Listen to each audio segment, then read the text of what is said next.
Cette vidéo est sponsorisée par Skillshare, plus d'informations en fin de vidéo. Aujourd'hui, je vais vous raconter l'histoire de Nietzsche. Nietzsche, vous en avez déjà forcément entendu parler, que ce soit sur un t-shirt qui se voulait drôle, un post Facebook de quinquagénaire, ou bien avec la phrase « Ce qui ne te tue pas te rend plus fort ». Généralement, qui termine en tatouage sur le bras de Matteo qui vient de se faire larguer. Mais c'est aussi l'un des philosophes les moins bien compris. Il est souvent caricaturé en 2-3 concepts, des punchlines, mais ça va pas beaucoup plus loin que ça. Aujourd'hui, plus que sa philosophie, c'est sa vraie vie qui nous intéresse. Je vais donc vous raconter l'histoire de Friedrich Wilhelm Nietzsche.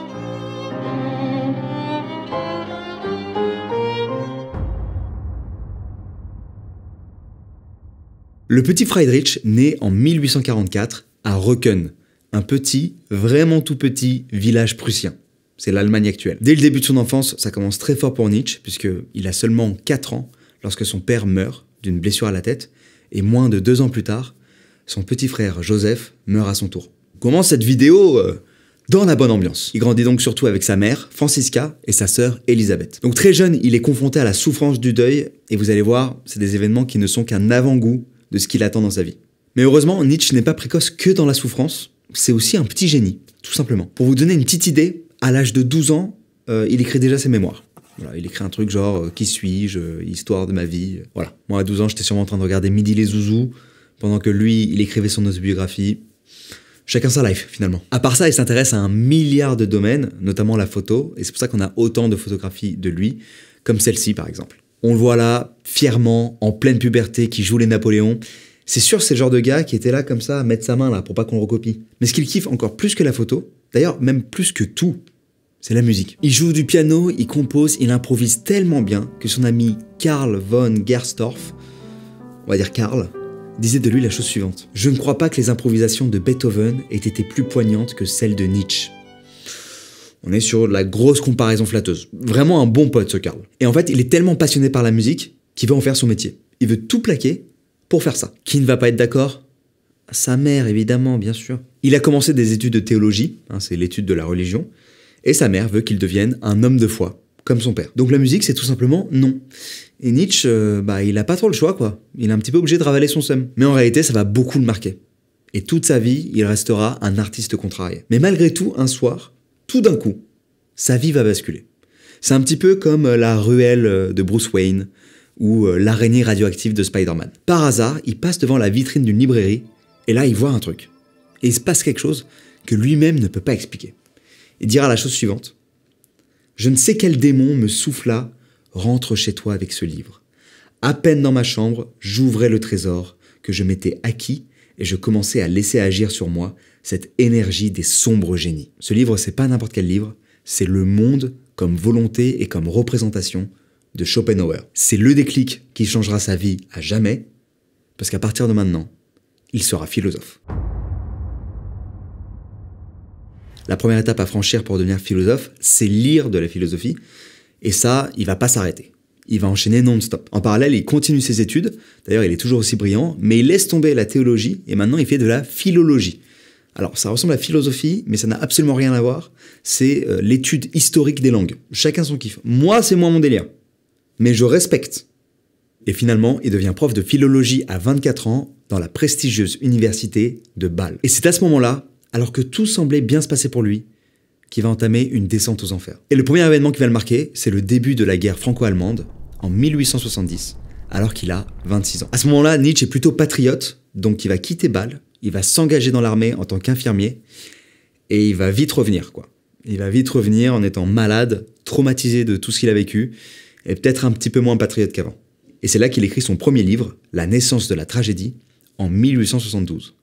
Enfin, son premier livre, si on compte pas ceux qu'il a écrits quand il avait 12 ans.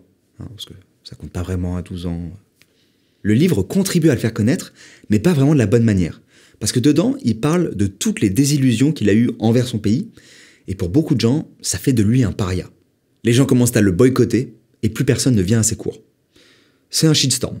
Voilà, c'est le bad buzz. D'ailleurs, la plupart de ses œuvres dans les années qui suivent cet épisode sont des flops. En parallèle de ça, il va souffrir de plus en plus de problèmes de santé. Alors, il a toujours eu une santé fragile, mais là, on arrive quand même à un point critique où, à 35 ans, il ne peut même plus donner de cours. Il a régulièrement des crises de vomissements, des migraines, des problèmes oculaires qui font qu'il est presque aveugle. Ses douleurs sont si intenses qu'elles en viennent parfois à le paralyser totalement. Sa sœur et sa mère sont les seules personnes à s'occuper de lui, Et à ce moment-là, c'est vraiment la merde pour Nietzsche, et tout le monde pense qu'il va y passer. Pour vous dire à quel point il est au fond du trou, il écrit lui-même « 3/4 de douleur, 1/4 d'épuisement, voilà ma vie ». Il n'a que 35 ans pour rappel.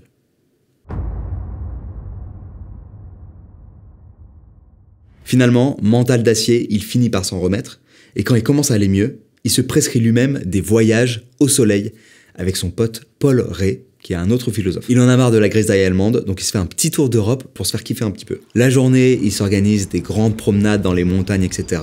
Et le soir, quand il rentre, il écrit. D'ailleurs, les deux sont liés, puisqu'il va puiser beaucoup de son inspiration dans ses balades. Par exemple, il raconte qu'en 1881, alors qu'il se promène dans les montagnes autour d'un lac en Suisse, il a une illumination. Cette illumination, c'est le concept de l'éternel retour qu'il développe dans le Gai Savoir. C'est un concept clé chez Nietzsche, et grossièrement, l'idée c'est de dire qu'il faut vivre sa vie de telle sorte à ce qu'il soit souhaitable qu'elle se répète éternellement. En fait, pour lui, il faut vivre avec cette idée en tête, comme si l'éternel était sur Terre et pas dans l'au-delà.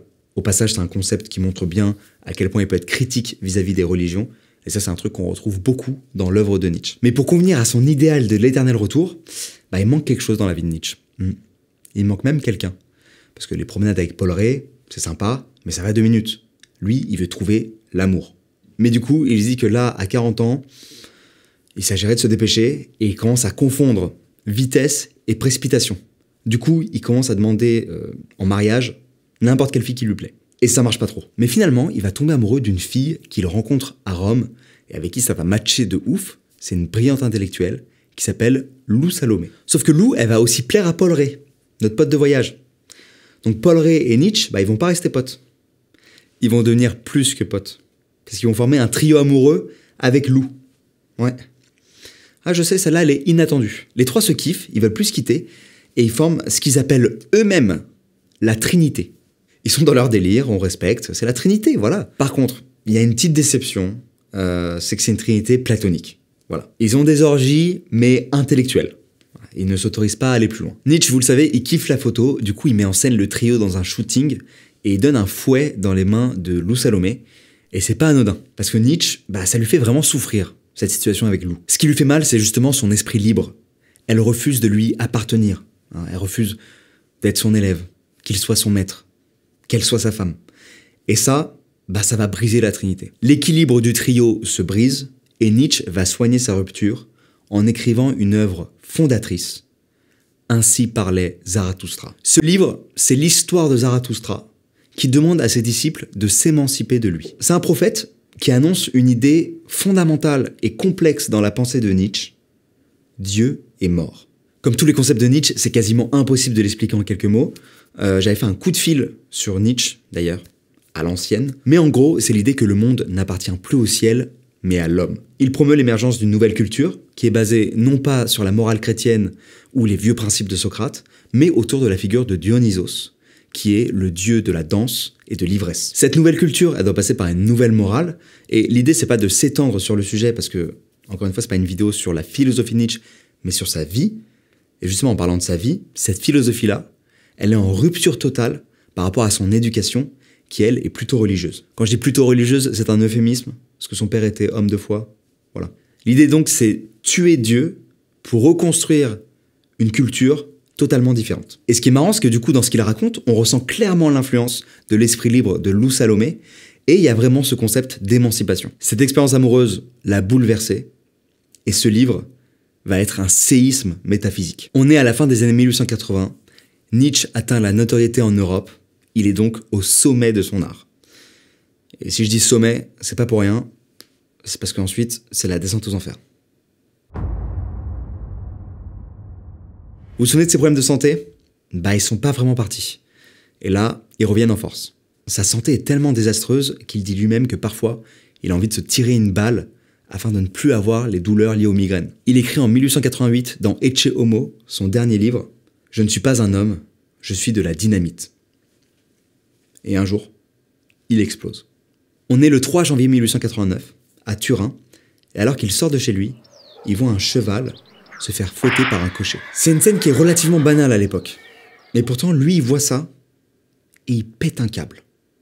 Littéralement, il pète un câble. Il se précipite vers le cheval, se jette à son cou pour le défendre, il délire complètement, il se met à pleurer, il s'effondre en pleine rue. Et ce genre d'épisode de délire total va commencer à devenir récurrent. Et peu à peu, Nietzsche va sombrer dans la folie. Un ami à lui raconte par exemple que un soir, il va se prendre pour Napoléon. C'est-à-dire qu'il va hurler, il va chanter, il va faire ça toute la nuit. Il va donc être interné quelque temps à Bâle, puis dans d'autres cliniques, avant de retourner chez sa mère. Il y a cette photo que je trouve hyper forte, elle a été prise à Naumbourg, la ville où Nietzsche a grandi, par le même photographe qui a fait son premier portrait. Celui où il se prenait déjà pour Napoléon. À cette époque, il posait fièrement, l'air assuré, et là, 30 ans plus tard, il est à côté de sa mère, et il la regarde comme un enfant. C'est un petit peu comme s'il avait grandi à l'envers. Mais même quand on grandit à l'envers, ça finit toujours par s'arrêter. Nietzsche, on pourrait presque dire qu'il est mort 3 fois. La première fois, c'est après l'épisode du cheval. Il sombre petit à petit dans la démence, et c'est la mort de son génie. Il va rentrer dans un état végétatif, et rester comme ça les 10 dernières années de sa vie. Le philosophe, l'artiste, la dynamite, le génie, il n'en reste plus rien. Il n'écrit rien, il signe à peine des lettres, en fait il est presque mort. Il y a quelque chose de très triste, quand on se rappelle que c'est lui qui nous a dit la phrase suivante, « Ce qui ne te tue pas te rend plus fort ». La deuxième fois, c'est sa sœur Élisabeth qui le tue. Vous vous souvenez, je vous ai dit, il avait sa mère et sa sœur. Et bien sa sœur, il faut savoir déjà quelque chose sur elle, c'est qu'elle est antisémite. Et pas qu'un peu. Et ce qui est curieux avec Élisabeth, c'est qu'elle aime beaucoup son frère, mais elle va quand même lui faire des sacrés coups de bâtard. Déjà, Nietzsche, il est radicalement fâché avec ses idées, mais en fait, il est totalement dépendant d'elle, puisque c'est elle et sa mère qui s'occupent de lui pendant sa démence. Sauf que c'est elle qui récupère les droits de publication de Nietzsche. Et elle va bien s'en servir. D'abord, elle va faire venir plein de photographes, peintres, sculpteurs, pour tirer le portrait de Nietzsche et en faire un symbole. C'est d'ailleurs un petit peu son plan marketing qui fait qu'aujourd'hui, Nietzsche, c'est une telle rockstar. Donc ça, c'est pas ouf hein, d'exploiter comme ça son frère alors qu'il est dans cet état-là. Mais le pire, c'est qu'elle va falsifier 5000 pages de manuscrits qu'il a laissés pour véhiculer son idéologie nazie. Donc en propageant son image partout et en falsifiant ses textes, elle a fait de Nietzsche une figure du nazisme. Au passage, Élisabeth meurt en 1935 et Hitler vient se recueillir sur sa tombe, ce qui n'a pas aidé la réputation qu'elle a faite à son nom.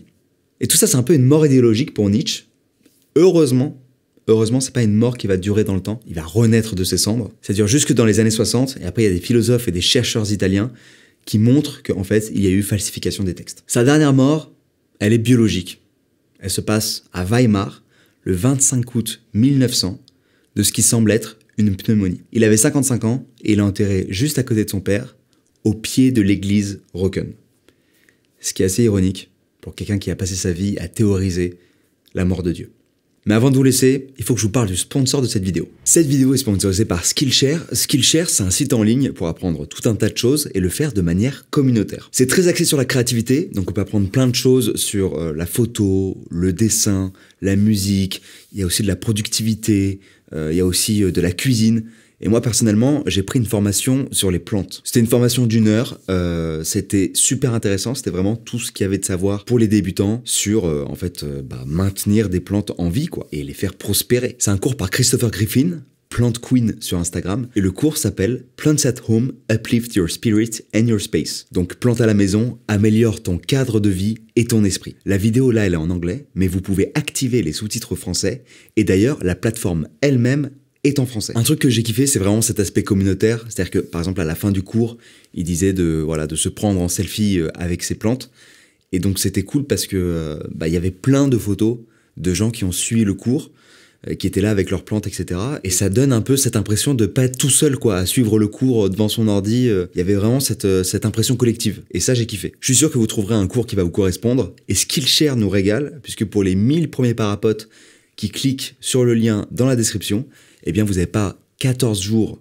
d'essai gratuit, parce que c'est la norme normalement, c'est les 14 jours d'essai gratuit, ça c'est pour tout le monde, mais les 1000 premiers, vous avez 1 mois gratuit. Donc merci beaucoup Skillshare. Donc voilà, c'est une super occasion pour apprendre des trucs. Je remercie Skillshare d'avoir sponsorisé la vidéo, et j'espère que vous allez kiffer cette offre. Voilà, j'espère que cette vidéo vous aura plu. On s'arrête effectivement souvent à quelques citations un peu fortes, quelques punchlines et tout, et surtout sa tête incroyable, avec cette moustache iconique.